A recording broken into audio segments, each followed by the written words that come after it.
Raconteuses et raconteurs, bienvenue dans La Machine à écrire, le podcast de celles et ceux qui créent des histoires. Dans cet épisode, des capes, des collants et des super pouvoirs. Aujourd'hui, nous allons vous parler d'écriture liée aux super-héros. Et pour ce faire, nous avons convié deux spécialistes.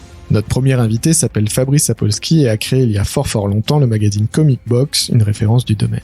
Mais mieux que ça, Fabrice est parti aux States pour devenir à son tour auteur de comic books. Il est notamment le co-créateur du personnage de Spider-Man noir pour Marvel avant de créer ses propres séries publiées chez Dynamite, Image et de fonder son propre label. Notre deuxième invité, Douglas Attal, est comédien, scénariste et réalisateur. Sur son chemin, il a réalisé plusieurs courts-métrages, joué dans des longs et des séries comme Radio Star, Fonzie, Platane, avant de donner vie à Comment je suis devenu super-héros, film de genre français diffusé sur Netflix et adapté du livre éponyme de Gérald Bronner, avec notamment Pio Marmaille, Benoît Poelvoorde et Leila Bekti. Alors, qu'est-ce qui fait une bonne histoire de super-héros ? Un bon super-héros doit-il avoir une faille pour être touchant ? Comment percer dans l'univers des comics quand on est français ? Est-ce que voir son personnage adapté en film ou en jeu vidéo c'est cool ? C'est à ces questions et à bien d'autres que nous allons répondre dans cet épisode. Je m'appelle Yannick Lejeune. Et je m'appelle Mike Cessno. Allez, tous à la Batmobile.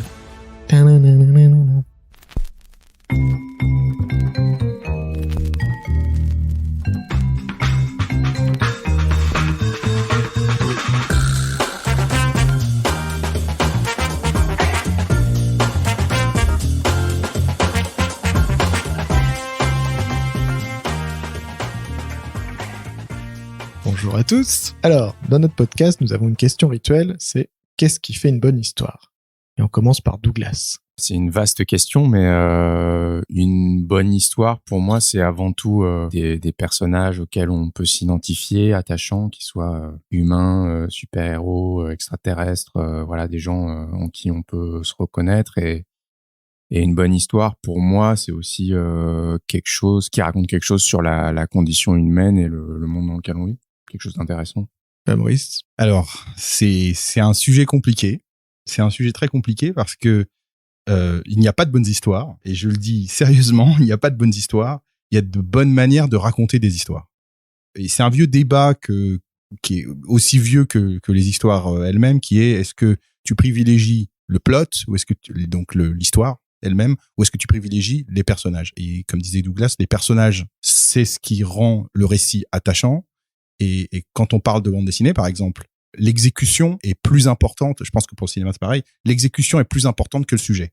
Et donc, à partir du moment où on a une excellente exécution et qu'on a des personnages attachants, moi, je crois que l'émotion, c'est ce qui fait revenir les gens. C'est ce qui leur permet de rester. Et généralement, quand on lit un comic book ou n'importe quel type de forme d'entertainment, on est dans cette chose de qu'est-ce que j'ai ressenti à la fin du récit. Je ferme l'album, si j'ai pleuré, ri, détesté, ça génère en moi une émotion et c'est cette émotion-là qui va faire que les auteurs ont réussi leur coup. Si on s'attache au domaine du super-héros, qu'est-ce qui pour vous est vecteur de cette émotion dans les histoires de super-héros ? Qu'est-ce qui fait qu'on aime un super-héros ? Qu'est-ce qui fait qu'on aime une histoire de super-héros ? Alors en 2021, rien. Parce qu'il n'y a pas de bons super-héros, faut dire la vérité. Il n'y a pas de bonnes histoires de super-héros. Enfin, s'il y en a, mais bon, je grossis le trait pour être un peu polémique. Mais à la base, c'est vrai qu'il y a un avant et un après 1962. C'est-à-dire que quand Stan Lee et sa clique redémarrent Marvel Comics et donc créent des super-héros de proximité, ça change la donne, ça change tout. Et donc, du coup, effectivement, c'est ce qu'on disait il y a un instant, c'est-à-dire l'émotion, l'épaisseur des personnages, c'est plus des types qui se battent. Et malheureusement, aujourd'hui, il y a ça fait vieux con ce que je vais dire, hein, mais il y a une dichotomie entre des comics qui sont principalement centrés sur ça, qui sont des comics indépendants, et des comics de corporation, Marvel, DC, qui sont des machines à perpétuer des marques. C'est beaucoup moins intéressant. Alors, il y a toujours beaucoup de lecteurs parce que il y a cette espèce de réflexe pavlovien on y revient chaque mois, mais la réalité, c'est que l'innovation, elle est plutôt dans la main des auteurs et elle est plutôt dans la main d'auteurs intelligents qui savent jouer avec les codes et se réinventer en permanence. Tu es d'accord avec ça? Ouais, je vais aller dans le sens de Fabrice. C'est vrai que ce qui fait une bonne histoire de super-héros, c'est comme ce qu'on disait avant sur qu'est-ce qui fait une bonne histoire, c'est les personnages, l'émotion, et pas forcément. Moi, c'est pas forcément ce qui m'intéresse le plus, les bastons. Même si dans les comics, dans les histoires de super-héros, une baston, il faut que ce soit bien raconté, etc. Mais moi, ce que j'aime, c'est quand il y a des réflexions sur l'identité, des quêtes d'identité. Moi, l'un de mes comics préférés, c'est Daredevil Born Again, Renaissance. Et voilà, j'aime bien quand il y a une quête d'identité vraiment approfondie, comme j'y reviens, vraiment des choses qui sont racontées plus largement que du pur super-héros, mais sur la condition humaine en général, quoi. Et je pense que voilà, c'est ça qui fait une bonne histoire de super-héros. Et c'est marrant parce que il y a une espèce de, je vais pas dire de divorce, mais il y a une espèce de dichotomie parce que il y a le réflexe naturel corporation qui dit bon on doit produire chaque mois des nouvelles histoires et donc forcément on préfère une histoire médiocre mais qui sort à l'heure que une histoire fantastique qui sera en retard. Mais ce dont les gens se souviennent, c'est des histoires qui ont ce punch d'émotion, des histoires qui interpellent et qui traitent de sujets de société profonds. Les gens se rappellent de la mort de Captain Marvel qui parlait du cancer, on n'en avait jamais parlé avant. Les gens se rappellent, il y a eu des épisodes sur la drogue dans les années 70 de Green Lantern, Green Arrow et de Spider-Man. Les gens s'en rappellent, les gens se rappellent de ces choses-là. Les gens se rappellent que quand Len Wein et Chris Claremont et John Byrne réinventent les X-Men, c'est principalement parce que c'est des personnages différents, internationaux, avec une personnalité, au lieu d'être un bloc où ils avaient tous le même costume, où ils étaient tous pareils. À partir du moment où c'est des histoires humaines, comme disait Douglas, personnelles, qui s'invitent chez les gens, on atteint l'objectif. Et malheureusement, garder ce niveau d'excellence tous les mois, c'est difficile. C'est même impossible. Et même s'ils le voulaient, ce serait vraiment très compliqué. Mais heureusement, il y a des pépites qui sortent et dont les gens se souviennent. Je vais pas avoir l'air d'être un autre vieux con autour de la table, mais quand tu parles des X-Men, à l'époque où ça sort, ça parle de la diversité, ça parle du racisme, avec le racisme anti-mutant, le Legacy Virus qu'il y a dans les X-Men, c'est une maladie qui touche les mutants, comme en fait le sida commençait à toucher les gays à l'époque, on parlait de la société, mais tout était basé sur les personnages, et à l'époque on voyait par exemple les personnages qui jouaient au basket entre eux, et les lecteurs adoraient ça. Dans les nouvelles séries actuellement, les X-Men sont devenus des sortes de suprémacistes, ils imposent leur pouvoir sur le monde, et il y a un plot, c'est-à-dire qu'on sait qu'ils racontent une histoire. Par contre, il n'y a plus de travail sur les personnages, parce qu'en fait, ils font avancer l'histoire. Il y a quand même des exceptions à ça. Bon, ça commence à dater un peu, mais tu vois la série Hawkeye de Matt Fraction et David Aja et Annie Wu, c'est une série moi que je trouve superbe. C'est une série sur un peu le quotidien d'Hawkeye. Petit à petit, il va se mettre à dos une bande de malfrats et voilà, c'est vraiment une série du quotidien en fait. C'est pour ça que je trouve que c'est vraiment l'une des grandes séries de ces dernières années parce qu'il y a un truc vraiment d'humanité et c'est vraiment le personnage qui guide l'histoire en fait. On le voit avec ses voisins. On le voit avec ses voisins, sa vie des histoires de voisinage, comment il essaye d'aider à petite échelle en fait les gens autour de lui. Il y a un truc vraiment très humain que je trouve vraiment hyper réussi et hyper novateur. Et puis il y a un truc graphique aussi qui est apporté par David Aja, qui est très inspiré par Mazzucchelli. Voilà, il y a une innovation graphique qui est dingue. Je trouve que c'est une super série à tous les niveaux et l'un des grands moments Marvel, je trouve, de ces 10 dernières années, quoi.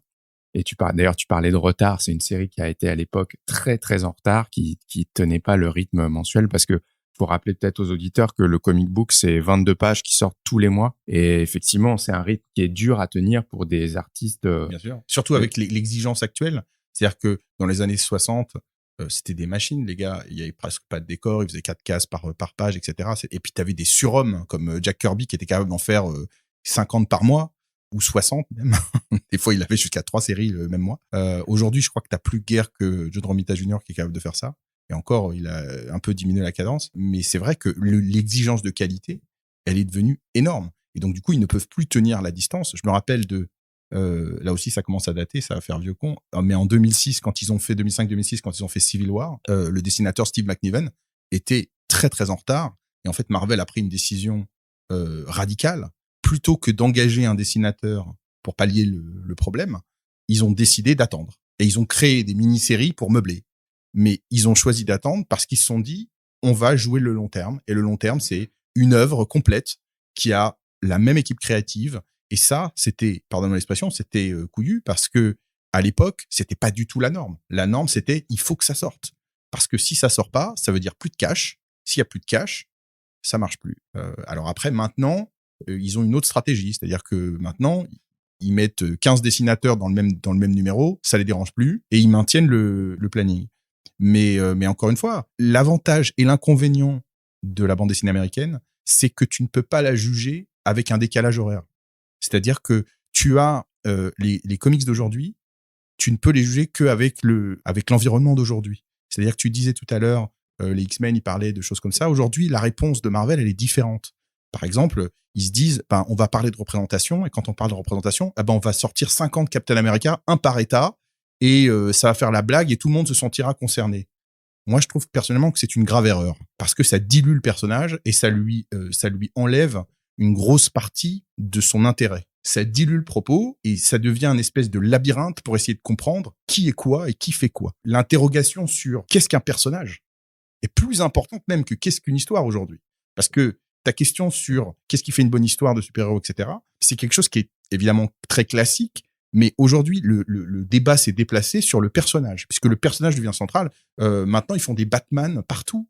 Grant Morrison avait fait, dans les années 2008-2010, une série qui s'appelait Batman Inc., où c'est exactement ce principe-là. C'est-à-dire que Batman disait, c'est bien Batman, mais on va en mettre partout dans le monde, comme ça on est sûr que la justice sera préservée comme je veux. Donc c'était la Pax Batmania. Et c'est exactement ce qui est en train de se passer avec beaucoup de personnages, mais au nom de la représentativité. Et je pense que c'est pas forcément la bonne approche. Il y a des réussites quand même à ce niveau, quand tu vois le personnage de Miles Morales et ce qu'ils ont fait dans le film d'animation Spider-Verse. Alors, le personnage de Miles Morales, il a été amené dans une série qui s'appelait Ultimate Spider-Man, et il a été amené au bout de plusieurs épisodes. C'était donc complètement intégré à l'histoire. Ah oui, bien sûr. Et c'était pas genre, alors on va sortir 50 Captain America, ou on va sortir 25 Green Lantern, ou on va sortir tous ces personnages-là de notre chapeau, en se disant, ça fera plaisir à tout le monde. C'était pas de la démagogie. Et ça correspondait à un besoin précis qui était de montrer que Spider-Man n'était pas l'apanage de l'homme blanc. Dans une civilisation américaine très multiple et métissée, était hyper important. Donc, on peut pas les mettre sur le même plan, tu vois. Je vais rebondir sur l'idée d'avoir des personnages dans tous les pays, même si moi non plus, j'étais pas très fan de la Batcorp. On va parler de super-héros français. Et donc, est-ce que tu peux nous expliquer comment s'est créé le film? Alors, juste pour pitcher le film à ceux qui n'auraient pas eu l'occasion de le voir, il s'agit d'un film qui se passe dans une version de Paris actuelle, dans laquelle de nombreuses personnes ont des super pouvoirs, sauf qu'une mystérieuse substance commence à être dealée et qu'elle permet à certaines personnes qui n'en ont pas d'avoir des pouvoirs, ce qui crée au passage un certain nombre d'accidents. Un flic désabusé et une nouvelle recrue vont être chargés de l'enquête. Qu'est-ce qui a germé dans ton esprit? Comment ça s'est fait? Tout a commencé par un article dans le magazine Comic Box qu'a dirigé Fabrice, qui est un magazine sur les comics et sur la culture comics. J'ai lu un petit article sur un livre qui s'appelle Comment je suis devenu super-héros de Gérald Bronner, et le petit pitch m'a tout de suite interpellé, donc j'ai été l'acheter, et puis je suis tombé vraiment fou amoureux de ce bouquin, du ton, de l'écriture, du côté très chronique de super-héros. Vraiment, il y avait un truc, on parlait de quotidien, mais vraiment du quotidien du super-héros qui m'a vachement plu. Vraiment, il y avait certains chapitres où on perdait complètement l'intrigue de vue et on était vraiment dans le quotidien de ce super-héros qui allait voir son psy, qui pensait à son passé avec sa femme et ses enfants. Enfin voilà, il y a un truc qui m'a beaucoup plu dans le ton, et donc je me suis mis en tête un peu inconsciemment de l'adapter chez nous. Et quand tu fais ça, est-ce que tu te dis pas, mais mon Dieu, un film de super-héros en France, ça n'arrivera jamais? J'ai commencé à bosser sur ce projet, j'étais très jeune, je pense qu'il y avait vraiment une part d'inconscience, j'ai pas vu ce que ça représentait tout de suite, je l'ai vu petit à petit avec les années, que ça a mis beaucoup de temps à se monter, et puis moi aussi j'étais jeune à mûrir ce que j'avais envie de faire, ça a pris du temps, donc ouais, il y avait une part d'inconscience, et puis en fait aussi moi je suis un fan de super-héros depuis toujours, et donc je me voyais pas faire vraiment autre chose en premier film en fait. C'est vraiment ça faisait vraiment partie de moi, et même quand parfois j'étais un peu découragé, on avait l'impression qu'on n'allait pas y arriver, voilà, je rouvrais ce roman et puis je retrouvais cette passion de ma première lecture de ce roman. Et puis aussi, ça appelait aussi à d'autres choses que j'avais lues avant, parce que j'ai vu dans ce roman aussi des références communes avec l'auteur, des références à tous ces comics qui m'ont émerveillé quand j'étais plus jeune, de Watchmen. Enfin voilà, j'ai senti vraiment qu'on avait les mêmes références avec l'auteur, donc ça nous a habité. C'est devenu une sorte de rêve commun aussi avec Gérald, et on s'est motivé l'un l'autre toutes ces années. Et puis là, on a réussi à tourner le film il y a 2 ans. Il est sorti là en juillet 2021, mais c'était vraiment un long processus, mais c'était vraiment passionnant. Donc tu dis que ça faisait depuis très longtemps que tu mûrissais cette idée. Ouais. Toi, tu as commencé plutôt comme comédien, non? On t'avait vu dans Radio Star. Alors pas vraiment en fait. J'ai fait des courts-métrages d'abord. J'ai fait des making-of en parallèle, et la petite expérience de comédien, c'était une sorte d'accident très heureux, mais voilà, parce que Romain Lévy, le réalisateur de Radio Star, je l'ai croisé. Je crois que physiquement, je correspondais un peu à ce qu'il avait en tête pour ce perso. Donc j'ai été passer des essais un peu comme ça, toujours inconsciemment. On est toujours dans des trucs un peu inconscients, et ça s'est fait vraiment comme ça, quoi. Donc voilà, c'est une sorte de petite route parallèle qui s'est créée. Mais j'avais déjà à l'époque de Radio Star, je commençais déjà à bosser sur comment je suis devenu super-héros et d'autres projets. Du coup, t'observais le tournage, le réal. Ouais, absolument. Ouais, j'ai appris plein de choses en travaillant avec Romain et les quelques autres réals qui m'ont dirigé. Et puis les making-of aussi, l'expérience de faire des making-of, ça m'a vachement appris. J'ai vachement appris. J'ai fait le making-of de Police de Maïwenn, notamment dans son travail avec les acteurs. J'ai pas mal aussi bossé avec Éric Judor sur la série Platane. Enfin voilà, j'ai appris plein de trucs avec tous ces réalisateurs avec qui j'ai bossé. Et je pense aussi que ça m'a apporté, et que si j'avais fait Comment je suis devenu super-héros plus tôt, finalement, je pense que ça aurait été moins mûr et moins réussi à mon sens, si j'avais réussi à le faire tout de suite dès que j'ai commencé à bosser sur le projet. Quand tu as écrit le film d'après le livre, est-ce que tu as modifié des choses en fonction du casting? Est-ce que tu savais à l'avance qui allait jouer qui? Non, je me suis pas trop mis d'acteur en tête. Même si j'avais sur le personnage de Monte Carlo qui est joué dans le film par Benoît Poelvoorde, c'était quand même une idée dans un coin de ma tête, mais sans trop y croire en fait. En me disant Benoît Poelvoorde, ce serait l'acteur parfait pour ça, mais je l'aurais jamais, c'est mon premier film, et puis il va pas, je suis pas sûr que ça le fasse marrer de faire ça, etc.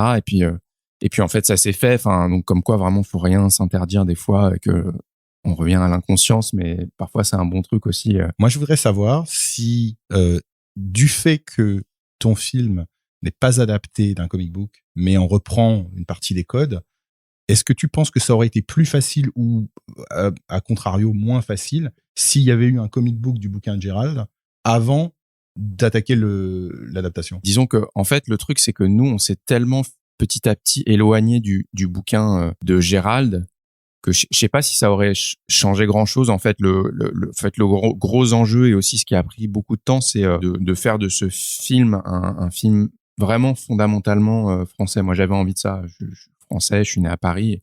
J'avais pas envie qu'on dise c'est une copie des Marvel. J'avais envie d'injecter vraiment une identité française dans le film.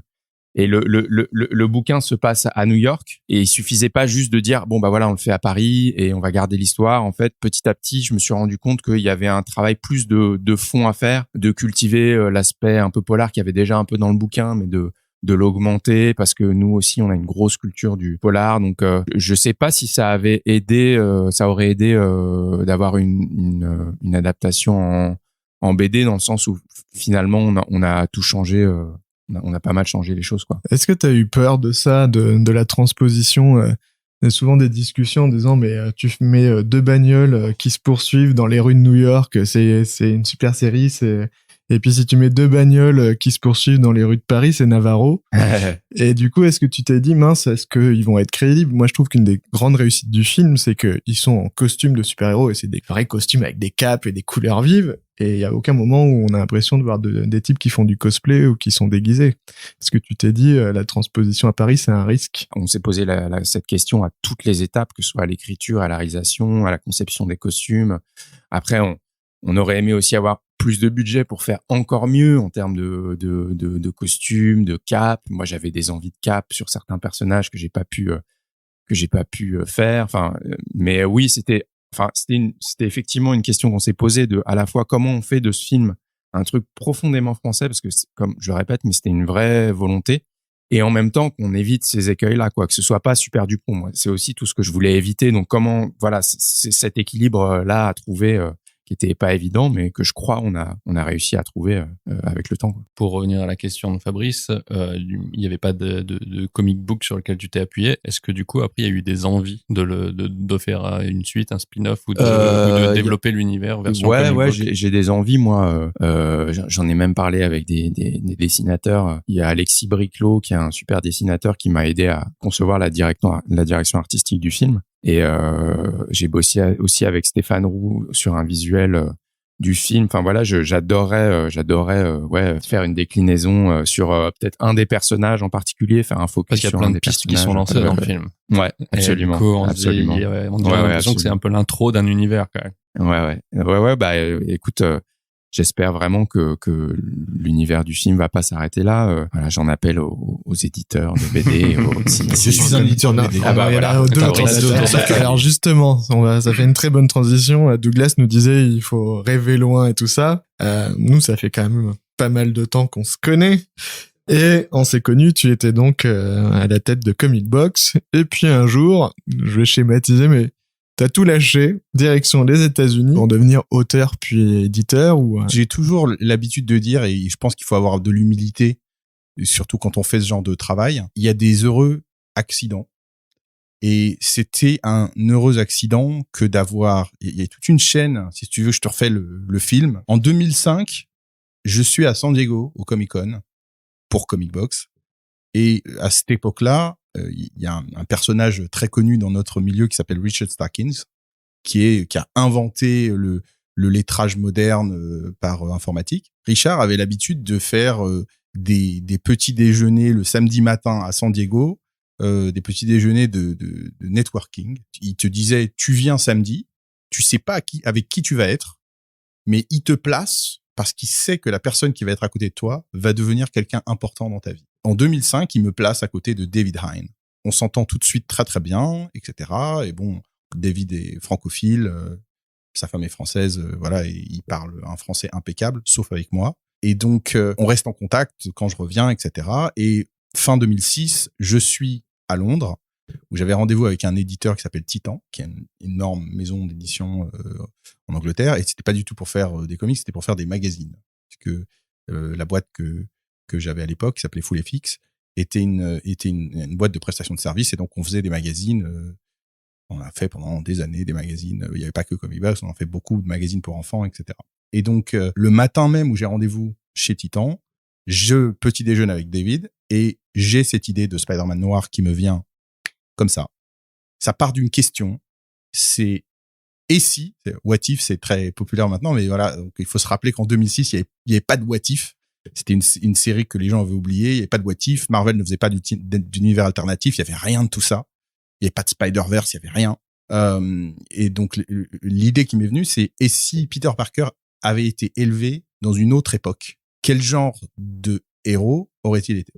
La période qui m'attirait le plus, c'était les années 30. Quand j'ai pitché à Dave le concept de Spider-Man noir, j'avais deux trucs. J'avais le nom et j'avais la scène d'introduction du premier épisode, c'est-à-dire Spider-Man noir pourchassé par la police et qui veulent lui coller sur le dos le meurtre de J. Jonah Jameson.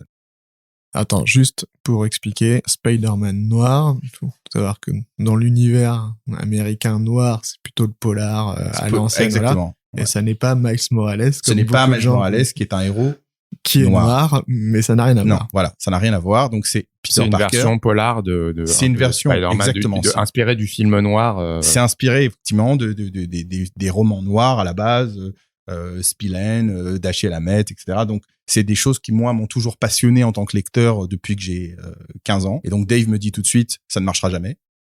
C'est pas une bonne idée.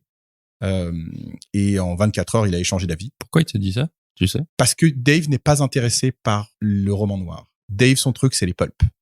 C'est plutôt les années 40. C'est pas très loin, mais il y a plus ce côté fantasy, il y a plus ce côté aventure et ce côté bizarre qui plaisait plus à Dave.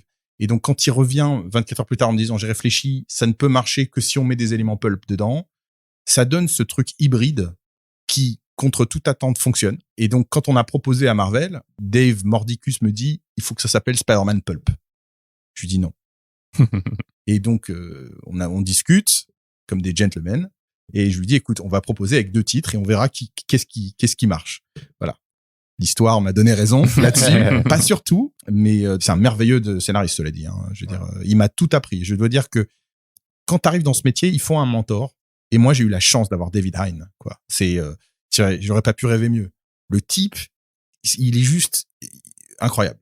Et donc, voilà, Joe Quesada, qui était l'éditeur en chef de Marvel à l'époque, a adoré le concept. Et 2 ans plus tard, le premier numéro sort. Et voilà, le reste, c'est de l'histoire. Mais ça te fait quoi de te dire, ça fait des années que j'écris sur les comics? Je vais te dire ce que ça me fait aujourd'hui. Ouais. C'est-à-dire que, et précisément parce que je fais beaucoup de conventions aux États-Unis, donc je tourne énormément, etc. Les gens viennent me voir pour ça. Et je leur dis, vous vous rendez compte quand même que Spider-Man Noir, c'est 9 épisodes, donc c'est 9 fois 22 pages de ma vie, dont ma dernière contribution remonte à 2018, donc il y a quand même un moment. J'ai fait des tonnes de trucs entre-temps, et vous me parlez que de ça. C'est comme d'avoir un hit, tu vois. Le One Hit Wonder. Voilà, et ils l'ont vu au cinéma. Tu parles de One Hit Wonder, c'est une série qui s'appelle One Hit Wonder, justement. Ils l'ont vu au cinéma, ils l'ont vu dans un jeu vidéo. Cinéma, et donc, exactement. Et alors, en fait, tu vois les trucs par vague. C'est-à-dire que, en 2015, quand je me suis installé aux États-Unis, je voyais les gamins venir habillés comme le jeu vidéo. Ensuite, je les ai vus venir habillés comme le film. Et quand j'en vois un qui est habillé comme le comic book, je lui fais la fête. Mais c'est vrai que j'ai une espèce de, comment te dire, c'est doux amer. Parce que d'une certaine manière, le film n'est pas mon personnage. C'est la version qui, de loin, est la plus populaire, puisque elle a été vue par le plus grand nombre de gens. On peut rappeler, c'est la version Nicolas Cage de ton personnage. C'est la version, je dirais que c'est la version Chris Miller de mon personnage, il est le producteur du film. Tu peux juste rappeler le film s'appelle donc Into the Spider-Verse. Et c'est le film d'animation. C'est le film d'animation de 2018 qui a eu l'Oscar du meilleur film d'animation quand même, c'est pas rien. Est-ce que ça t'a fait plaisir de voir ton personnage, un truc que tu avais créé dans un film avec une telle renommée? Ça m'a fait bizarre en fait. D'abord, j'ai appris l'existence du film comme tout le monde en lisant Variety. Et donc j'étais très surpris et je me suis dit bon, qu'est-ce que ça va donner, etc. Et en fait, quand le film est sorti, Marvel m'envoie un message et me dit tu es à Los Angeles, est-ce que tu veux venir à la première du film?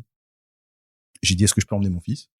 Oui. Bon voilà, donc on est allé et on se retrouve dans ce cinéma et en fait ils avaient privatisé les rues. Enfin c'était énorme. Sony avait fait un truc, c'était gigantissime. Ils avaient même installé des food trucks et des ateliers. Il y avait même un atelier de customisation de baskets Nike de Miles Morales, donc c'était juste énorme, quoi. Il y avait des grands chapiteaux avec des traiteurs, des effets de lumière, c'était dingue. Mais donc pour la partie film, on avait un petit carré, c'est le carré Marvel, où t'avais, je sais pas, 10 sièges, où t'avais des auteurs Marvel, donc il y avait Jason Latour, Robbie Rodriguez, Dan Slott était là, Giuseppe Camuncoli avait fait le voyage d'Italie, enfin c'était juste vraiment sympa. Et on était là, on regardait ce film.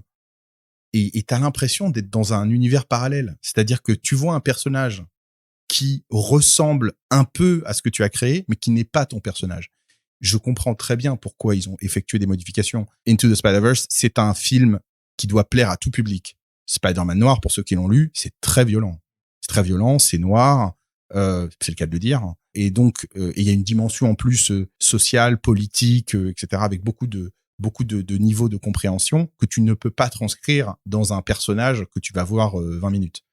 Donc, ils ont fait ce travail de simplification du personnage, mais du coup, moi, d'un côté, je suis content que ce personnage ait une vie au-delà des comics que j'ai créés, mais je me sens aussi un peu orphelin parce que c'est pas mon personnage. C'est une version édulcorée de mon personnage où ils ont remplacé tout ce qui, moi, me tenait à cœur, c'est-à-dire la dimension socio-économique, la dimension politique, le combat pour la justice, etc., que Spider-Man a dans mes 2 mini-séries et les 2 spéciaux qu'on a fait avec Dave. Et tout ça a été remplacé par un type qui a le crochet droit facile et qui se passionne pour un Rubik's Cube. Donc si tu veux, c'est un peu décevant. Tu vois, en tant qu'auteur, c'est quand même le degré zéro.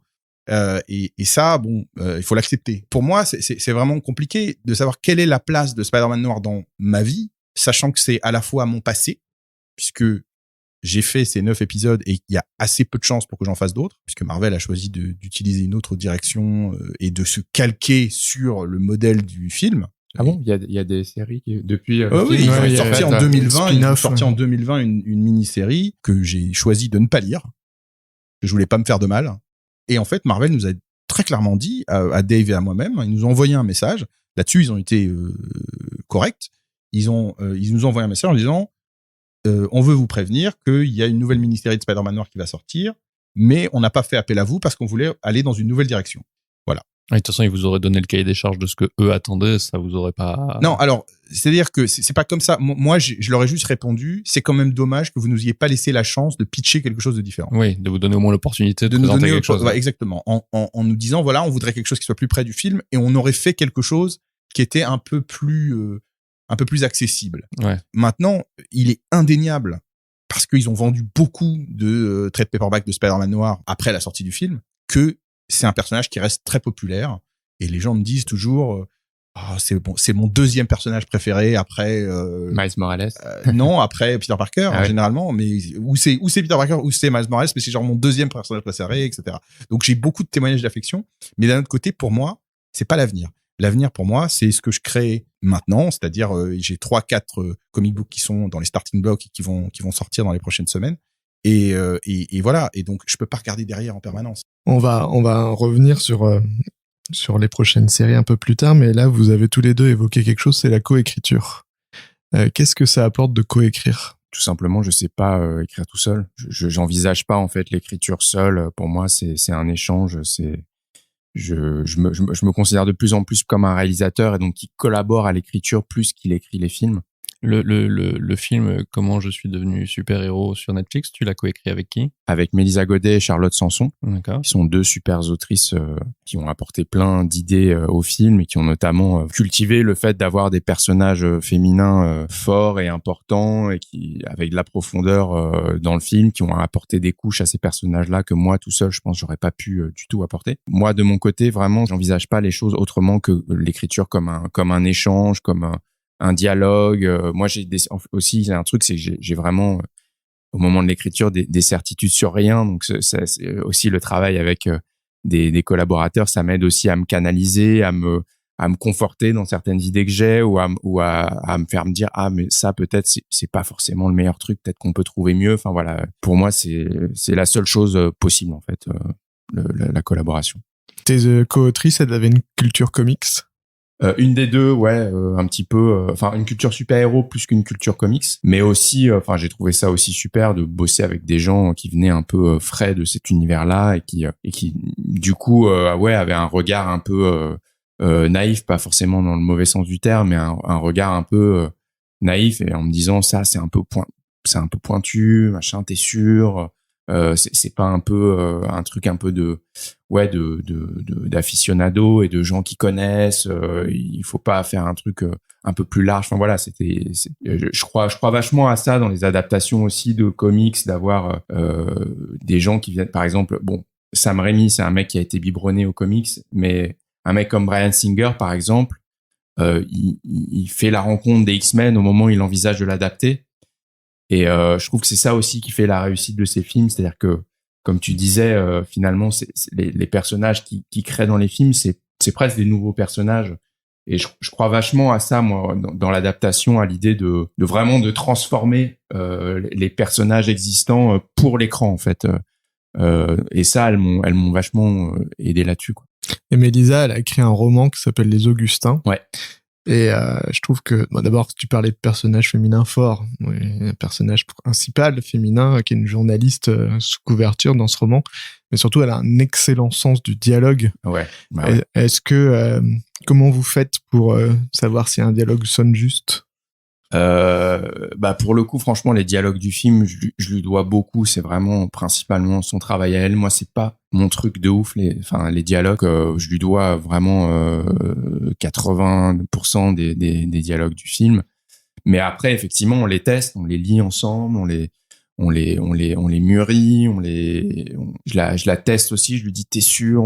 Là, il y a pas mieux à trouver. Est-ce que, enfin voilà, c'est du tâtonnement aussi, c'est de la réécriture. On a réécrit beaucoup de fois, aussi parce que moi, je suis quelqu'un qui doute beaucoup, donc je faisais part de ces doutes et elle faisait en sorte de les prendre en compte des fois, ou parfois de me dire peut-être que là on est arrivé au bout d'un truc sur ça. Enfin voilà, mais ouais, les dialogues du film, c'est principalement son travail à elle. Quand t'as un casting aussi XXL que celui que t'as dans le tien, parce qu'entre Pio Marmaille, Benoît Poulvorde, Léla Becti, et quelle part eux ils ont eu d'apport sur les dialogues, ils sont restés très fidèles à ce que vous aviez écrit, parce que ça se sent que l'écriture est très cadrée, quoi.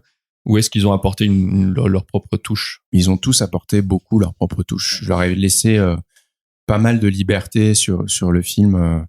C'est-à-dire qu'il y a énormément de choses évidemment qu'on a écrit avec Mélisa qui sont restées, mais j'ai essayé de pas trop les contraindre, parce que je me suis rendu compte aussi que de leur laisser une part de liberté, ça leur plaisait, quoi. Pio, il aime bien apporter sa petite touche. Il y a des petits jeux de mots, des petites expressions qu'il a apportées. Il y a une petite vanne à la fin que moi j'adore, qu'il a apporté lui, et je me suis rendu compte aussi que j'aimais bien bosser avec la nature des acteurs, quoi, de faire rejaillir un peu aussi une partie de ce qu'ils sont eux. Et donc ouais, le résultat final du film, c'est un truc un peu hybride entre ce que sont mes acteurs et ce qu'on a écrit. Et toi, Fabrice, la coécriture? Alors moi, je vais dire d'abord un truc qui est très important par rapport à ce qu'a dit Douglas, c'est que l'auteur a 2 amis secrets qui sont le doute et le temps. Et les 2 sont liés. Le doute t'aide à toujours remettre en question ce que tu écris, et surtout t'aide à progresser. Parce que tu n'as jamais avoir des certitudes quand tu es un auteur, c'est la pire des choses. Parce que la certitude te rend arrogant et te fait avoir te fait faire des choix qui sont souvent pas adaptés ou stupides. La coécriture, c'est une bénédiction pour moi. C'est-à-dire que c'est quelque chose que j'adore, et en ce moment, j'écris seul. J'écris seul, mais pas par choix. J'écris seul parce que la distance faisant, et surtout, je suis devenu, c'est très paradoxal ce que je vais dire, mais quand j'avais 20 ans, j'étais hyper patient. Et plus je vieillis, j'ai 51 ans, et je suis devenu hyper impatient. Parce que tu sens le sol se dérober sous tes pieds, et tu te dis combien de belles années j'ai devant moi. Il faut que j'en mette un paquet. Et donc, j'écris comme un dératé. J'écris, je dessine, enfin je fais plein de choses, mais j'écris comme un dératé, 3 séries en même temps, 4 même, là j'en ai une qui va démarrer, parce que il faut que ça sorte, tant que je peux. Même si j'adore l'écriture collaborative, parce que c'est très enrichissant, ça permet d'avoir un autre esprit, ça permet de tuer les fausses bonnes idées, ça permet d'aller dans des directions qui sont complètement inconnues, parce que tu ne sais pas comment l'autre va apprécier ce que tu fais. Mais alors, j'ai remplacé ça par en fait un dialogue avec l'éditeur. Et comme je suis aussi éditeur, c'est parfait, parce que non, mais je ne m'édite pas moi-même. C'est-à-dire que quand j'édite les autres, je suis cette petite voix. Ouais. Mais quand je suis l'auteur, je ne suis pas mon propre éditeur. J'ai un éditeur ou une éditrice qui va questionner mes choix. Et c'est hyper important d'avoir quelqu'un qui questionne tes choix en tant qu'auteur, parce que tu es toujours tenté d'aller dans une direction et puis de la changer. L'éditeur permet de te cadrer. Il y a une expression en anglais, c'est unsung heroes. C'est-à-dire les personnes qui sont derrière le rideau, qu'on voit jamais, qu'on n'entend jamais, mais qui ont un rôle hyper important, et les éditeurs sont cette personne.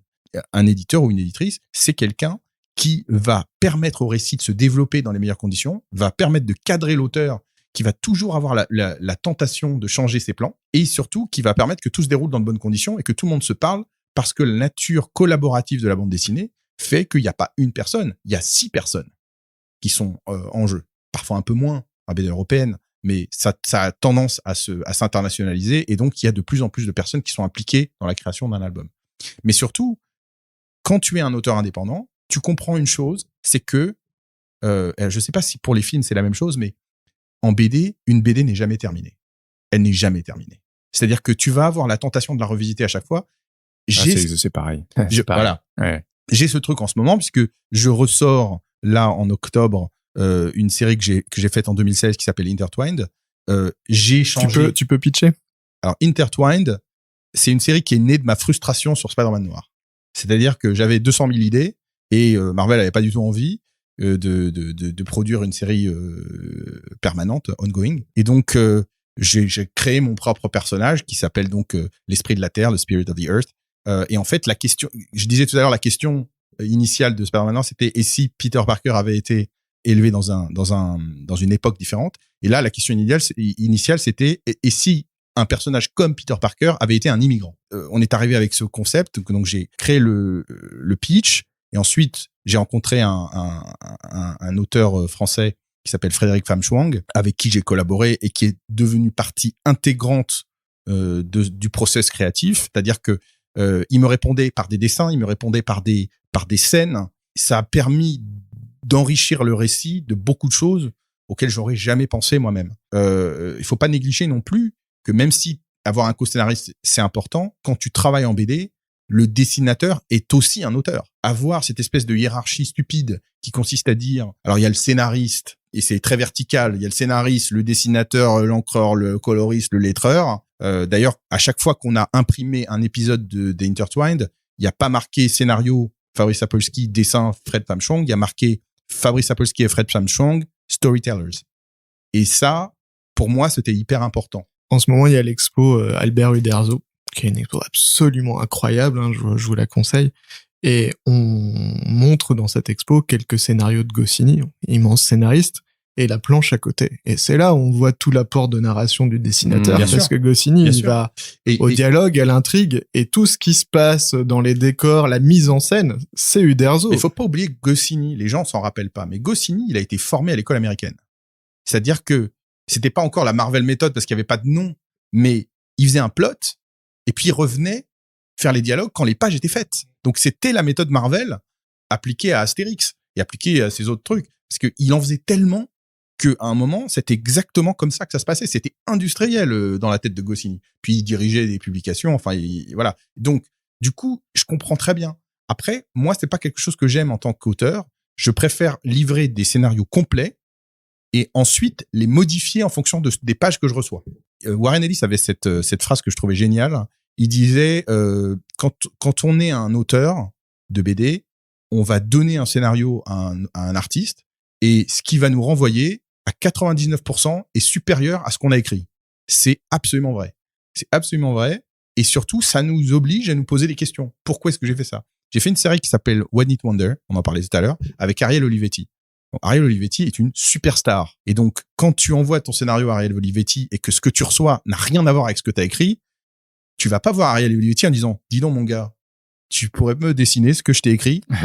Tu dis « Ok, je vais changer mon scénario et je vais faire en sorte que ça corresponde à ce qu'il m'a fait. Parce que ce qu'il m'a fait est mieux que ce que j'ai écrit. » Ça m'est arrivé, moi, deuxième contribution BD, j'écris 10 pages pour Tony Sandoval, qui est un auteur absolument fantastique. Et c'est 10 pages. Ça fait partie d'un collectif, donc je cisèle tout, case après case, j'écris ça. Je lui envoie, et évidemment, il me renvoie des choses assez différentes. Et comme c'était mon deuxième scénario, j'avais envie de dire, mais écoute, vraiment, j'ai bien réfléchi. Et je me suis dit, si tu vas chercher quelqu'un de cette notoriété, de ce talent graphique, t'es obligé de le laisser rentrer dans ton univers. Et donc, comme tu le dis, j'ai retravaillé l'écriture pour correspondre à ce qui m'est proposé. Ça doit être un échange. Et si tu vas chercher quelqu'un qui a ce métier, laisse-le t'influencer, quoi. Enfin, moi, je crois vachement à ça, même dans le domaine de la réalisation. En fait, l'idée que c'est pas un truc vertical, que le réalisateur est au-dessus de tout. Et moi, je crois vachement à l'idée de vraiment de susciter l'envie des collaborateurs, que toutes les personnes à leur échelle puissent apporter une pierre à l'édifice, proposer des choses. Finalement, le réalisateur, c'est un peu le chef d'orchestre, mais tout le monde peut apporter un peu son talent et son expertise. Enfin, moi, par exemple, la déco, les costumes, j'y connais rien, donc j'ai essayé de cultiver vraiment ça aussi, parce que je crois vachement en ça, en l'idée que les collaborateurs s'autorisent à te remettre aussi en question. Alors ça, c'est un truc que j'ai appris, par exemple, récemment. C'est-à-dire que depuis 2 ans, je fais moi-même les designs des personnages. C'est-à-dire que quand j'écris quelque chose, il me vient plus simplement parce que j'ai développé cette corde en plus, qui est une corde artistique. Je ne fais plus simplement Ouais, attends, je voudrais quand même qu'on précise. Le mec part aux États-Unis, il se met à écrire, il fait quand même un personnage dans l'univers Spider-Man. Ensuite, il crée ses propres séries et il se met à dessiner. Ouais. Et tu dessines carrément en plus. Oui, je dessine. Alors, je dessine pas mes propres séries. Parce que je suis trop lent. Donc, je fais des couvertures, je fais des designs, etc. Mais parce que comme je ne fais pas que ça, évidemment, parce que faut bien manger, hein, et que il faut bien comprendre que comme le cinéma, la BD, le temps est long. C'est-à-dire qu'entre le moment où tu as ton idée initiale et le moment de la publication, il se passe déjà entre 1 et 2 ans. Et entre le moment où tu as l'idée initiale et le moment où tu commences à toucher les fruits de ton labeur, il peut se passer 10 ans. Entre-temps, il faut quand même un peu manger.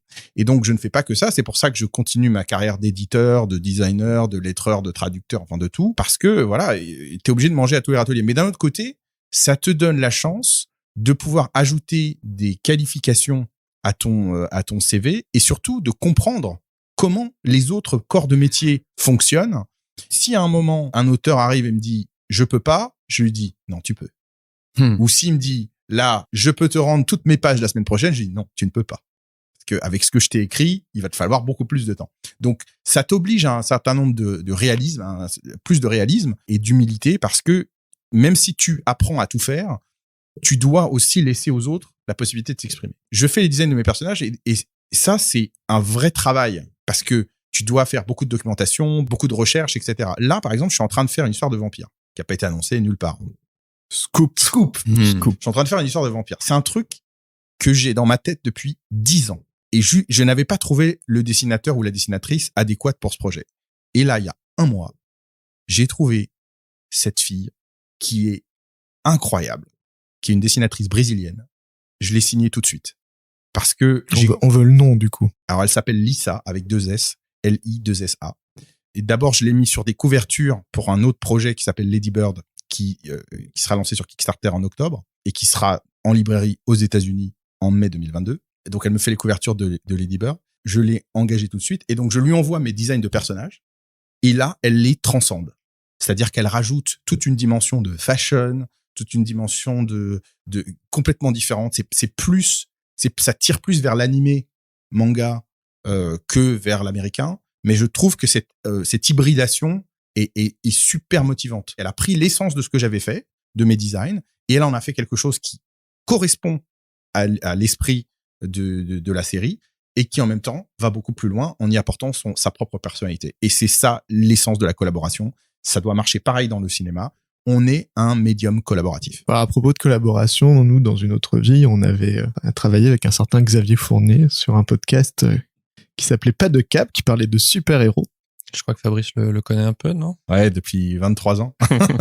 Et donc, on a Xavier, 23 ans, Xavier Fournier. Xavier, qui est une sorte de référence française du super-héros, a une question pour vous. Bonjour Douglas et Fabrice, moi j'ai une petite question à vous poser sur la légitimité des Français à l'extérieur. C'est-à-dire qu'on sait, c'est une phrase qui est souvent entendue en France dès lors que des Français essaient de faire du cinéma de super-héros ou de la BD de super-héros, il y a toujours une bonne âme pour nous rappeler que mon Dieu c'est pas notre culture. Et je voulais savoir, aussi bien au niveau des comics pour Fabrice et donc des films pour Douglas, s'ils étaient confrontés à des gens étrangers, du coup, qui leur disaient mais un petit peu qu'est-ce que vous venez faire dans ce genre. Je sais que chez les Anglais, par exemple, chez 2000 AD, c'est très compliqué quand on n'est pas anglais de bosser sur Judge Dredd parce qu'ils sont convaincus que seuls les Anglais peuvent écrire Judge Dredd. Donc je voulais savoir si dans vos mésaventures et vos rebondissements, vous étiez confrontés à des Américains, des Anglais ou je ne sais quoi, qui vous avaient un petit peu regardé comme des Français venant sur un terrain qui n'était pas vraiment le vôtre. Alors, je crois que je vais laisser Fabrice répondre parce que c'est vrai que moi j'ai été peu confronté, comme c'est un film qui a été produit en France avec des moyens français. Après, effectivement, on l'a vendu à Netflix Monde, mais j'ai été finalement peu confronté à des personnes, des financiers à l'étranger.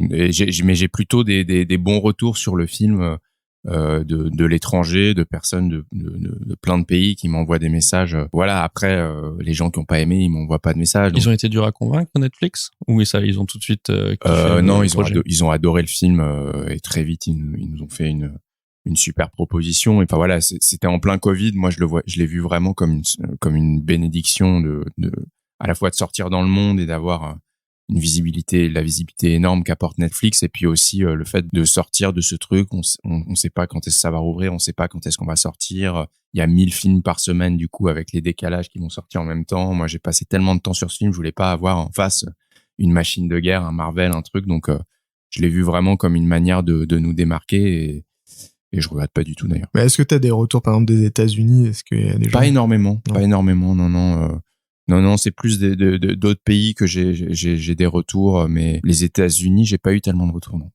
J'ai l'impression que le film passe moins la barrière du doublage, par exemple. J'ai l'impression que les personnes qui l'ont vu en version doublée, que ce soit en anglais ou dans d'autres pays, il y a un truc qui peut-être passe un peu moins bien à partir du moment où... Il y a un truc qui est très, très étrange, c'est que au moment où j'ai vu ton film, il y avait Lupin.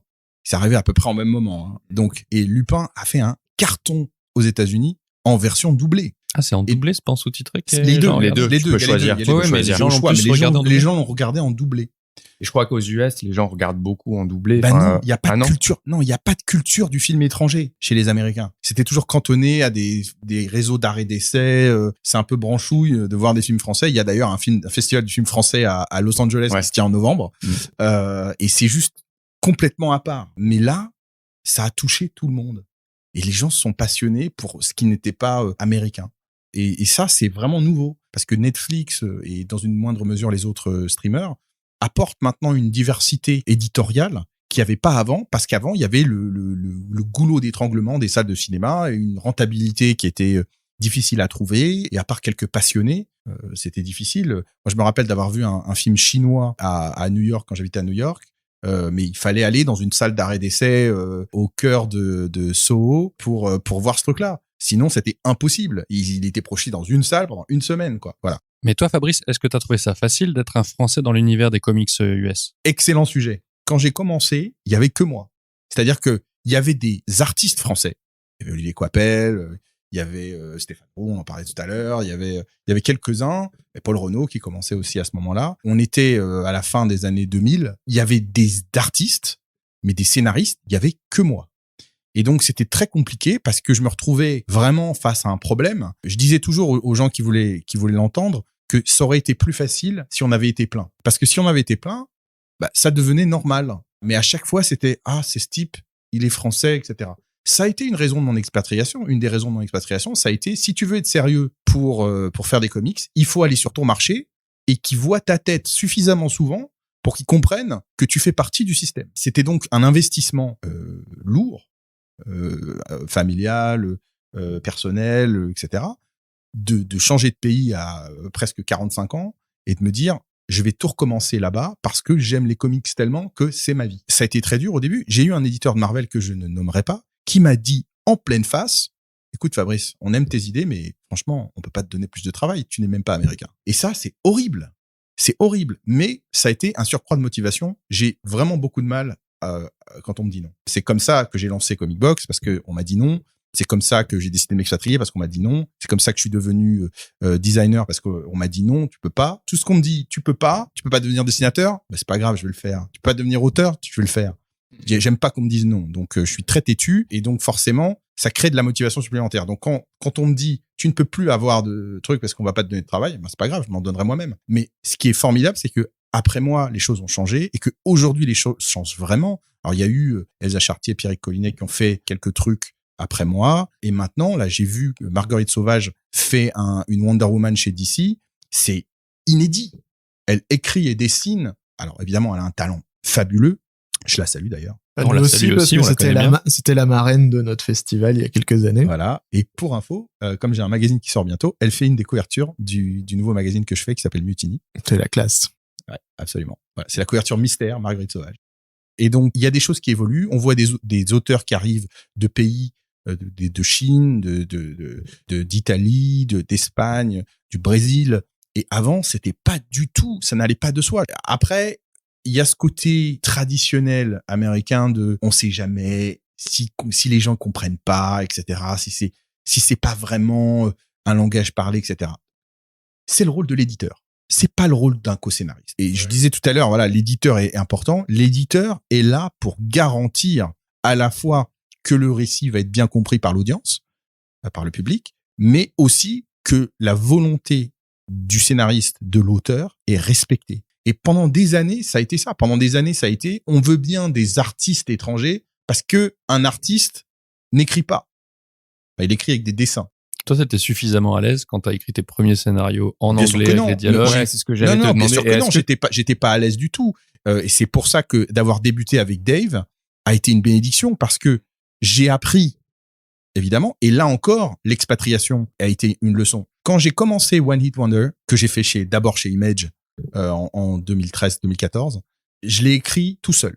Alors j'avais un éditeur, mais je l'ai écrit tout seul. Et l'éditeur n'a pas corrigé mon truc. Et quand le premier numéro est sorti, j'ai eu des critiques désastreuses parce que ils m'ont dit oui, les dialogues sont un peu rigides. Alors ça collait bien avec le personnage qui de toute façon devait être comme ça. Mais ça m'a servi de leçon. Et quand j'ai ressorti One Hit Wonder là maintenant en 2021, j'ai réécrit intégralement les dialogues du numéro 1 et là j'ai eu que des bonnes critiques. Et ça c'est du travail évidemment que j'ai fait sur moi-même pour améliorer mon anglais, mais c'est aussi l'immersion de 6 ans de vie aux États-Unis où voilà, mon anglais est forcément bien meilleur maintenant et il y a plus de limites. C'est-à-dire que aujourd'hui quand j'écris en anglais, je n'écris d'ailleurs pas en français, j'ai jamais écrit en français. Et ça c'est aussi l'apport de Dave, c'est-à-dire que comme Spider-Man Noir était mon premier scénario de BD et qu'il était en anglais, je n'ai jamais écrit en français. Je n'ai jamais écrit une seule ligne de BD en français. Forcément, on s'améliore. C'est une mécanique. Quoi. Voilà, Tu rêves en quelle langue aujourd'hui? Je fais tout en anglais. C'est terrible. Là, je me maîtrise pour ne pas parler en anglais. Et moi, j'avais une autre question pour toi. Avant ton expatriation, tu t'es jamais imaginé faire carrière dans la BD en France? T'as fait des scénarios un peu en France? J'en ai fait un ou deux, mais ils étaient en anglais. Mais surtout, il y a un truc qui est très français, c'est de mettre les gens dans des cases. C'est pas à toi que je vais apprendre ça. Ouais. Mon premier outing dans le milieu de l'édition, c'était Comic Box. Et donc tout de suite, c'était Fabrice Sapolsky, c'est l'américain. J'ai travaillé avec des éditeurs français. J'ai été éditeur chez Jungle, j'ai été éditeur chez Soleil, j'ai été éditeur chez Albin Michel.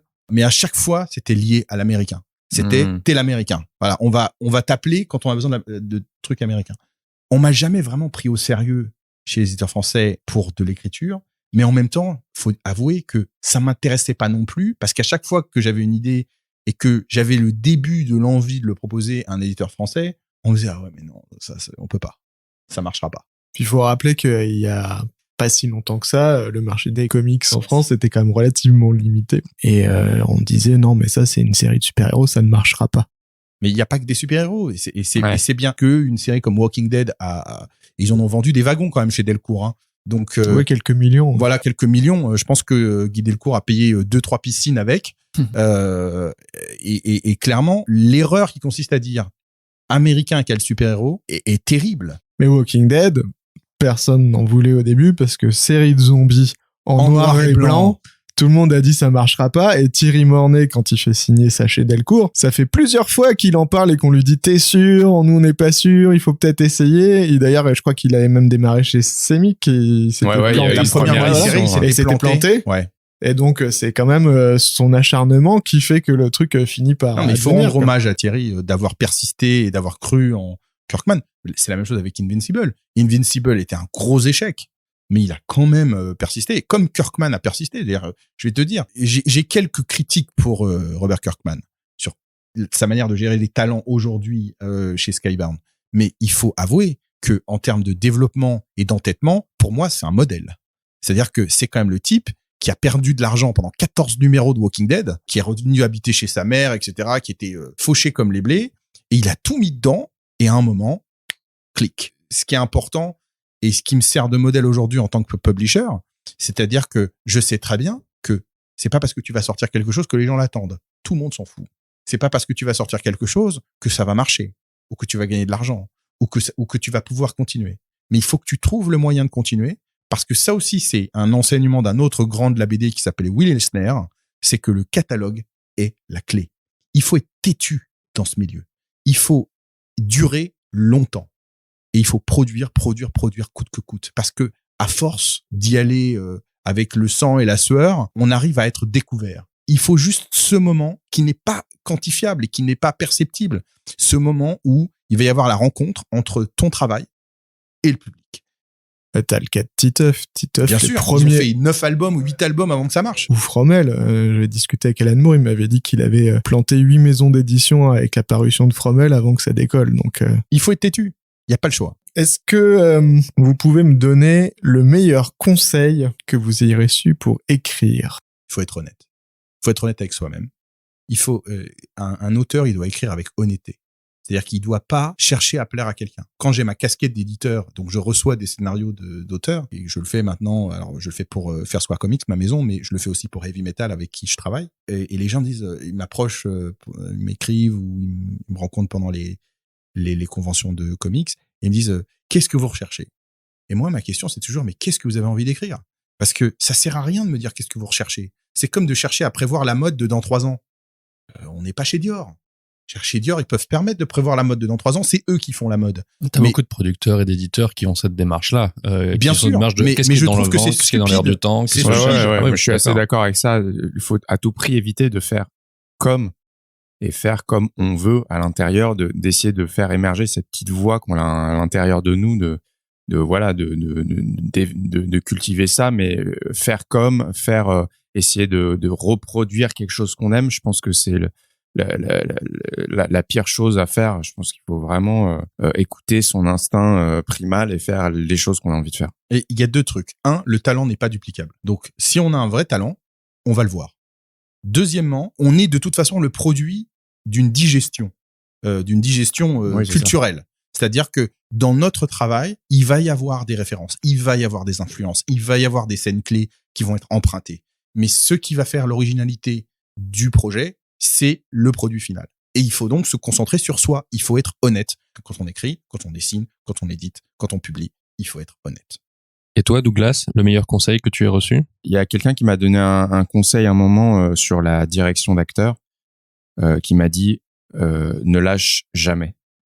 Et ça m'est resté en fait, même si aujourd'hui, comme je disais, j'essaye de laisser aux acteurs une liberté, mais dans cette liberté, j'essaye toujours d'aller plus loin, de faire mieux, toujours mieux, et de ne jamais en fait lâcher. C'est un truc, ce mot-là, ne lâche jamais rien sur ce que les acteurs te donnent. Essaye toujours d'aller plus loin. C'est un truc qui m'est vachement resté. Ouais. Et quelle est la scène, le dialogue ou le texte que vous avez eu le plus de mal à écrire dans vos dernières productions? Il y a une scène avec une overdose dans le film, avec 2 jeunes qui font une overdose parce que dans le film, il y a une drogue qui donne des super pouvoirs. Il y a 2 jeunes qui font une overdose de cette drogue. Je pense qu'on s'en douterait pas quand on voit le film, mais c'était une scène très difficile depuis l'écriture. Elle a été réécrite plusieurs fois, ensuite au tournage. Qu'est-ce qui te posait problème? En fait, c'est le truc du point de vue en fait, c'est-à-dire que on voit dans cette scène un personnage qui a des visions sur l'avenir. Comment on gère de quel point de vue on est? Est-ce qu'on voit ce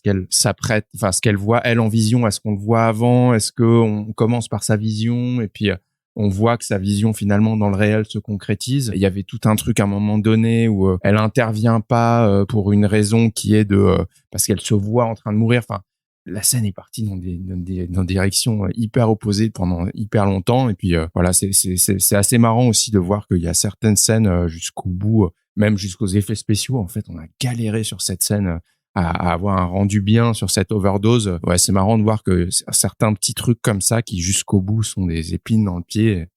Et au final, t'es content de ce que vous avez fait? Je suis hyper content du rendu et je suis hyper content de rien avoir lâché avec les équipes d'effets spéciaux, d'avoir insisté pour aller plus loin dans le rendu de cette overdose, dans le rendu de cette drogue, comment elle passe sous la peau. Voilà, je suis hyper content de rien avoir lâché sur cette scène parce que je pense qu'elle est pas mal. Ouais. Comment on fait pour convaincre un producteur quand on fait son premier film de dire moi je vais faire des super-héros, il y aura des effets spéciaux, il y aura des trucs parce que ça coûte forcément un petit peu d'argent? Ou est-ce que tu as réussi à avoir un budget hyper intelligent et à minimiser maximum disons que c'est en fait c'est plus les financiers qui sont durs à convaincre, les gens qui vont nous donner effectivement de l'argent, les chaînes de télé. Est-ce qu'ils t'ont pas dit commence par une petite comédie intimiste dans un appart et après on verra pour le super-héros et les effets spéciaux? J'ai eu plein de phrases comme ça. Je m'en souviens, ça m'a marqué sur mon premier court-métrage qui était déjà un truc un peu ambitieux, fantastique. J'ai fait un festival et il y a un des membres du jury qui m'a dit bon après le court-métrage n'est pas parfait mais qui m'a dit tu veux pas plutôt faire un truc avec tes potes, tu vois, un peu à l'arrache dans une cuisine. C'est l'histoire d'un groupe de mecs qui veulent faire un film de super-héros et en fait, comme toi, ça marche pas. quand on t'a dit non, moi ça m'a boosté, conforté dans mon truc ouais. de faire des trucs ambitieux avec des effets spéciaux, du fantastique. En fait, c'est marrant parce que bon, je fais un peu simple parce que le montage financier du film a été complexe et tout. Mais il y avait un moment une version du film qui était beaucoup plus identifiable comme un film de super-héros à la Marvel, beaucoup plus spectaculaire avec des grosses scènes de destruction qui coûtaient 3 fois plus cher. Et bizarrement, cette version-là, comme il y avait une sorte de référent à côté, on a eu des accords de principe assez pas facilement, mais on a eu des accords de principe de gros distributeurs, de grosses chaînes de télé. Et puis pour des raisons que je vais pas expliquer là, on a décidé de quand même de réduire le truc, de faire. Et puis moi j'ai envie quand même de faire un truc un peu plus singulier, vraiment différent, pour les raisons qu'on évoquait tout à l'heure. Je voulais pas faire un Marvel en France, je voulais faire un film vraiment un peu différent, quoi. Et donc on a réduit un peu l'échelle. Et là, quand le film est devenu un peu plus hybride, plus singulier, ce mélange entre polar et super-héros, là, en fait, les vraies difficultés ont commencé parce qu'il y avait pas de référent, en fait. Les gens, quand ils disaient ça, ils savaient pas trop à quoi s'en tenir, ils avaient pas de point de comparaison. Et donc, ça a été beaucoup plus, finalement, compliqué de monter ce plus petit film, plus bizarre, plus singulier que ce gros film peut-être un peu moins original, quoi. Est-ce que c'est le casting qui t'a permis de Oui, le casting a joué. conforter des Oui, le casting a producteurs. joué, bien sûr. J'aurais jamais pu faire le film si j'avais pas eu quand même une ou deux têtes d'affiche. Mais disons que je tenais quand même à ce que alors comme on disait, c'est un gros casting, mais je tenais à ce que ce soit un casting aussi à l'image du film, un peu hybride, avec des gens qui viennent un peu de la comédie, des gens qui viennent d'univers différents, un truc un peu comme ça, hétéroclite. Je voulais pas avoir du all-star. Je voulais qu'il y ait une part d'étonnement dans le casting, qu'il y ait des découvertes. Le rôle principal féminin qui est joué par Vima Laponce, c'est une actrice qui est identifiée dans le milieu, mais c'est pas une énorme star. J'avais envie comme ça qu'il y ait des découvertes quand même aussi, quoi. Du coup, c'est la singularité du film et de ta vision qui a séduit finalement des acteurs qui, du coup, y trouvaient une originalité, un truc à faire. Et du coup, ça t'a permis de... Oui, c'est ça, exactement. Et puis, c'est aussi là, un truc d'acharnement. Enfin, voilà, on y a cru beaucoup, moi et mes producteurs qui m'ont vachement aidé aussi. Et puis, il y a le gros truc qui a fait le déclic, c'est en fait la participation de Warner au film. On a bien galéré à trouver un distributeur et c'est vraiment quand Warner est arrivé qu'on a vu qu'on allait faire le film.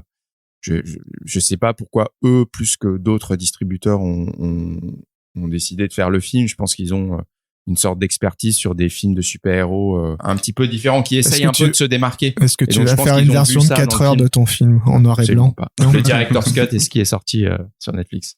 Et toi, Fabrice? Moi, mon défi, ça a été une série que je suis en train d'écrire qui s'appelle No Future. Il m'a fallu 7 ans pour écrire les 22 premières pages. Parce que c'est une série qui manipule le temps où, en fait, il y a un event et suite à cet event, le temps s'efface. Chaque jour, on perd un jour. Chaque mois, on perd un mois. Chaque année, on perd une année. Il y a un petit groupe de personnages. C'est un peu post-apocalyptique. C'est-à-dire, il y a un petit groupe de personnages qui, eux, se souviennent du monde d'avant.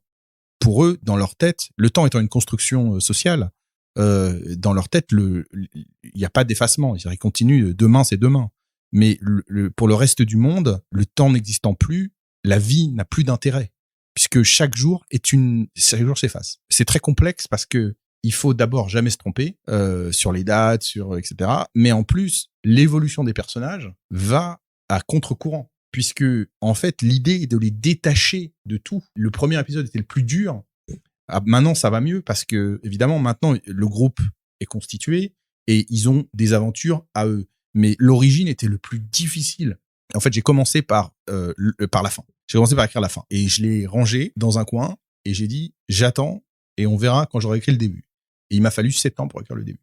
Donc, c'est vraiment difficile parce que quand tu t'attaques à un sujet comme ça, où t'as des pots de banane partout parce que voilà, tu t'es fait ça, tu t'es infligé ça à toi-même. Donc voilà, je ne me remercie pas, mais je suis très content du résultat. Voilà, il y a 22 pages qui ont été dessinées du premier épisode, ça a été fait. Maintenant, il faut que j'écrive la suite. Ça sort quand? Non, t'as pas encore de... Si. Alors, la première moitié du numéro 1 a été publiée dans le numéro 0 de Mutiny, qui était un Kickstarter qui a été lancé au mois de mai de cette année. Et donc, la deuxième partie du numéro 1 sera publiée dans le numéro 1 de Mutiny le 3 novembre, mais seulement aux États-Unis. Parce que je lance un appel, il n'est toujours pas de distributeur français. Donc, voilà. Il nous écoute.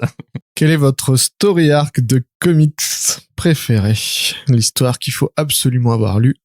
Bah, j'en parlais, moi, c'est Daredevil Born Again. Je pense que c'est l'une des meilleures histoires de super-héros sur la descente aux enfers d'une personne qui avait tout et qui a plus rien du jour au lendemain, et comment il remonte la pente petit à petit, sa quête d'identité, les dessins magnifiques de David Mazzucchelli. Je trouve que c'est un chef-d'œuvre absolu. Moi, c'est mon comic book préféré, je pense, avec Watchmen. C'est difficile pour moi. Je peux pas te faire il y en a qu'un. C'est pas possible. Je peux te faire un top 5 ou un top 10. Dans les moments que j'ai préférés, qui ont vraiment éveillé chez moi des trucs incroyables.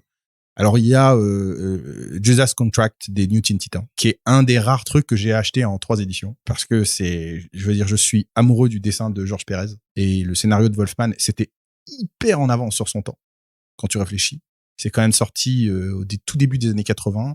Et il y avait des trucs incroyables. Il y avait de la pédophilie, il y avait une réflexion sur le handicap. C'était juste incroyable, quoi. C'était très très riche. Il y avait le rapport à la filiation de Dick Grayson, Robin par rapport à Batman. Il y avait beaucoup de choses, et tout ça compressé dans une 12aine d'épisodes. C'était vraiment remarquable. Il y a effectivement Born Again, qui est aussi le seul artiste édition que j'ai acheté. Artist Edition, alors c'est un format qu'une compagnie qui s'appelle IDW a commencé il y a des années maintenant, et où ils présentent les bandes dessinées dans leur format original en noir et blanc, avec les collages. Il y a les repentis, on voit vraiment les planches au plus proche de la planche originale. Voilà. Et donc le Mazzucchelli est juste un modèle du genre. Il est juste phénoménal. Et plus généralement, j'aime le travail de Miller. Après, c'est un auteur qui est controversé. J'adore Sin City, qui a été une grande inspiration pour moi quand j'ai fait Spider-Man Noir. Pourtant, ça n'a rien à voir, hein, mais le ton était là. Il y a un épisode des Fantastic Four qui m'a littéralement soufflé. C'est l'épisode 499 par Mark Waid et Mike Wieringo, qui présente sous un aspect vraiment novateur les origines de Doctor Doom et son passage du côté obscur. Non, je l'ai lu, le run, mais je m'en souviens pas. C'est un épisode c'est vers incroyable. La fin. Non, c'était au milieu du run. C'était juste avant le 500. Et dans cet épisode-là, Dr. Doom est amoureux d'une femme. Ah oui, ça y est. Oui. Et il accepte de la sacrifier pour accéder au pouvoir. Mais on sent toute l'émotion et le duel intérieur qui s'opère en lui. Et c'est juste fabuleux.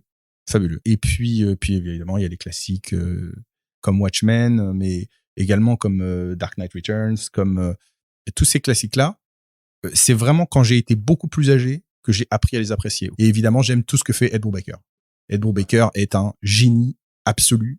Alors évidemment, de tout ce qui est thriller, intrigue policière, etc. Mais en règle générale, voilà. Dans ton film, le héros a une faille cachée.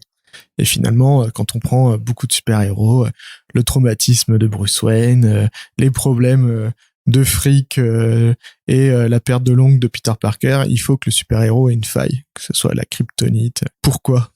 Parce qu'on a tous, je pense qu'on a tous des failles, et donc ça les humanise, en fait, ça les rend comme nous.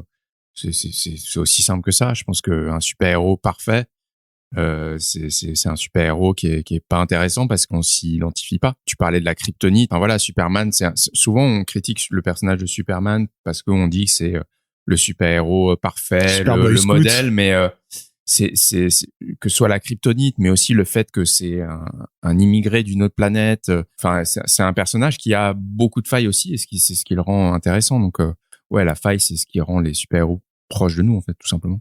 J'ai envie de dire la même chose. J'ajoute très simplement que ce qui intéresse les gens, c'est la proximité. Ouais, c'est ça. Et la proximité, ça passe effectivement par les problèmes du quotidien, mais ça donne des réponses extraordinaires à des situations ordinaires. Et je pense que c'est vraiment ça qui fait la spécificité de la bande dessinée américaine, c'est que elle arrive à réunir le quotidien avec l'extraordinaire. Ce que la BD française n'arrive pas à faire et que la BD japonaise fait d'une autre manière. Je prends toujours cet exemple quand on me demande quelles sont les différences entre les BD à travers le monde, et je dis c'est comme aller au cinéma. C'est-à-dire que quand vous allez au cinéma, vous avez une grande salle, un multiplex avec un écran géant. Quand vous êtes au fond de la salle, vous regardez une BD française. quand vous êtes au premier rang, vous regardez une BD américaine. Et quand vous êtes dans l'écran avec les acteurs, vous regardez une BD japonaise. On revient sur ce qu'on disait tout à l'heure. La BD japonaise, elle est 125% sur l'émotion. Le plot n'a aucun intérêt. On s'en fout. Au bout de 15 pages, on a oublié pourquoi les personnages sont là. On se passionne pour les personnages eux-mêmes. La BD américaine fait le lien entre un peu de plot et et beaucoup de caractère. Character design, caractère development. Et la BD française ne fait que du plot. Astérix et Obélix, c'était quand même plus pour les personnages que pour le plot, même si les plots sont géniaux. Là, on est dans le registre de la comédie, mais je parle plutôt de la BD française. Tu parles de Largo Winch. Je parle de Largo Winch, mais aussi des productions plus adultes, même des trucs de Moebius, qui sont souvent difficiles d'accès. Les trucs de Jodorowsky, j'en sais quelque chose. J'ai travaillé pour Humanoids pendant 2 ans et demi. C'est très difficile d'accès. Les gens disent, c'est beau, mais ils comprennent rien. C'est normal. Il y a rien à comprendre. Donc, voilà. Mais clairement, cette approche cinémascope de la BD d'aventure, d'action ou de science-fiction française, elle tranche avec l'approche plus intimiste de la BD américaine et ultra intimiste de la BD japonaise. Ça, c'est sûr. Voilà. On est dans les personnages. Quelle est la dernière histoire que vous avez vue et vous vous êtes dit, ça, c'est tellement génial, j'aurais voulu l'avoir écrit? Moi, j'ai été très marqué par ma séance de Sound of Metal cette année, qui est un film sur un batteur qui est en train de devenir, qui perd l'ouïe. J'ai été très marqué par le côté hyper sensoriel du film, l'écriture tout en finesse, comment des petits détails dans des scènes du début deviennent des trucs énormes qui prennent de l'importance petit à petit, l'émotion du film, comment il nous plonge par le sound design dans cette histoire. Je trouve que c'est vraiment un grand film. C'est une question difficile. Je vais peut-être te surprendre, mais je suis tombé amoureux de Ted Lasso. Moi aussi. Alors là, je peux te dire, Ted Lasso. Parce que clairement, la caractérisation, le développement du personnage est juste incroyable. L'écriture est très fine. Sinon, plus proche de nous. Est-ce que tu as vu la dernière saison, l'épisode hommage au rom-com? Oui. Extraordinaire. Oui, absolument. C'est juste, et je suis un grand fan de comédie romantique. Je sais de quoi je parle. Je dirais que la dernière surprise en date que j'ai eue, et ça nous ramène aux comics, c'est l'adaptation de Why the Last Man. J'ai vu les 4 premiers épisodes et j'ai été scotché. L'écriture est vraiment incroyable. Ils ont gardé, alors il y a eu des changements évidemment, mais ils ont gardé l'essence et ils ont fait quelque chose de beaucoup plus moderne que ce que pouvait être Why the Last Man quand il est sorti, puisque c'est quand même une BD qui a 15 ans maintenant. Hein. La société a changé énormément. Et comment tu approches une féminisation à extrême de la société par l'apparition du virus et pas la même réponse en 2000 qu'elle l'est en 2021. Et ils ont réussi cette synthèse. Je comprends maintenant, en ayant vu ces 4 premiers épisodes, je suis vraiment impatient de découvrir la suite parce que je me dis quelle réponse ils ont donné avec la vision d'aujourd'hui, mais avec un concept qui est aussi limpide que celui de Why the Last Man. Et pour ceux que ça intéresse, relisez cette série de Brian K. Vaughan et Pia Guerra, qui était juste un des grands moments de Vertigo et de DC des années 2000. Donc voilà, mais si on pouvait pas le garder dans une capsule temporelle. Et je trouve que l'avoir transposé à l'écran lui a donné une nouvelle vie. Clairement, je pense que ça va faire. Why the Last Man en une phrase. Un virus qui décime tous les hommes sur Terre, sauf un qui est un mec qui s'appelle Yorick Brown, c'est ça? Yorick, ouais. Il doit traverser les États-Unis. Alors ça remonte. C'est quoi le? Il devient l'enjeu de toutes les femmes qui veulent l'attraper. Voilà, soit cherche la réponse à ce virus. À la base, il cherche la réponse à ce virus, mais surtout, il doit être protégé parce que évidemment, les femmes le convoitent. Voilà, ils le convoitent. Il y a des ou veulent le tuer parce qu'ils veulent le tuer, ou veulent évidemment s'en servir comme d'une expérimentation pour essayer de comprendre, le disséquer pour voir pourquoi est-ce que c'est lui, etc. Brillante série. Pour finir, prochain projet pour chacun d'entre vous. Moi, j'en ai plusieurs. J'ai un projet de série, un projet de podcast, de fiction. Je peux pas trop en parler, ni de l'un ni de l'autre, malheureusement. Et puis un long métrage aussi en écriture. Alors pour moi, vous avez le temps. Ça va prendre 2 heures. T'as 3 phrases. Ok.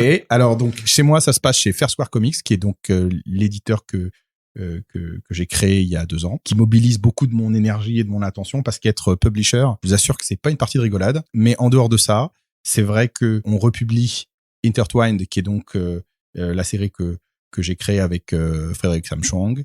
qui est une série de kung-fu noir. Que tu avais lancé sur Kickstarter, c'est ça? J'avais lancé en 2016 sur Kickstarter, ensuite avait été publié dans une version discutable chez Dynamite. Et quand nous avons récupéré les droits, ça nous a permis de remasteriser. On a remasterisé 15 pages, on a rajouté des bonus, on a rajouté des pages en plus. Et donc, c'est une belle édition de 184 pages qui sort le 20 octobre dans tous les comic shops du monde entier en anglais. C'est toi qui l'as dit, du coup? Ouais, absolument, qui est édité donc chez Fair Square Comics. En tant que publisher, il y a aussi un bouquin que je suis extrêmement fier de publier qui s'appelle Noir is the New Black, qui est 16 histoires courtes au format noir, passé, présent et futur, réalisées par 40 auteurs noirs, cette fois, du monde entier, essentiellement des Américains, mais on a aussi des Français, on a aussi des Canadiens, des Brésiliens, une Italienne aussi, qui ont travaillé avec nous. Vraiment un bouquin dont je suis ultra fier, qui est important, pas seulement pour la représentation, mais qui est important parce que il envoie aussi un message, puisque chacun des auteurs garde tous ses droits et que moi je suis juste là pour donner un cadre légal à cette affaire, mais cet ouvrage est vraiment un petit miracle. On l'a fait en 5 mois. Il fait 148 pages, et c'est juste un cadeau. C'est un cadeau de la vie. Et sinon, en dehors de ça, il y a le magazine Mutiny qui sort à partir du 3 novembre, où j'ai une histoire qui s'appelle No Future, on en parlait tout à l'heure, et je prépare mon grand projet qui s'appelle Lady Bird, qui est une série tout âge confondu, et qui est l'histoire de 2 jeunes femmes qui partagent les mêmes pouvoirs mais qui vivent à 100 ans d'écart et qui tous les deux ont connu des abus, de l'exploitation, etc. et qui sont la convoitise. Il y a un petit côté The Last Man, mais avec ces deux femmes qui sont à 100 ans d'écart, et leur réponse va être complètement différente. Donc les 2 histoires se déroulent en parallèle, et donc il y a un moment où ça va converger et on va comprendre pourquoi elles ne sont pas liées, mais elles sont liées. Eh ben merci. Merci à vous. Merci beaucoup. Voilà, c'est ainsi que se termine ce 5e épisode de La Machine à écrire. On remercie Douglas et Fabrice pour leur confiance. N'hésitez pas à suivre leurs prochains projets. On remercie également Xavier Fournier, notre vieux compagnon de podcast, dont on vous conseille le documentaire Le règne des super-héroïnes, mais également le podcast Aventure Fiction sur l'histoire de la bande dessinée américaine. Si vous voulez nous aider à faire connaître l'émission, n'hésitez pas à la partager sur vos réseaux sociaux et à nous laisser commentaires et étoiles. 5, c'est super. On se retrouve bientôt pour l'épisode 6 qui sera sur le thème de l'humour.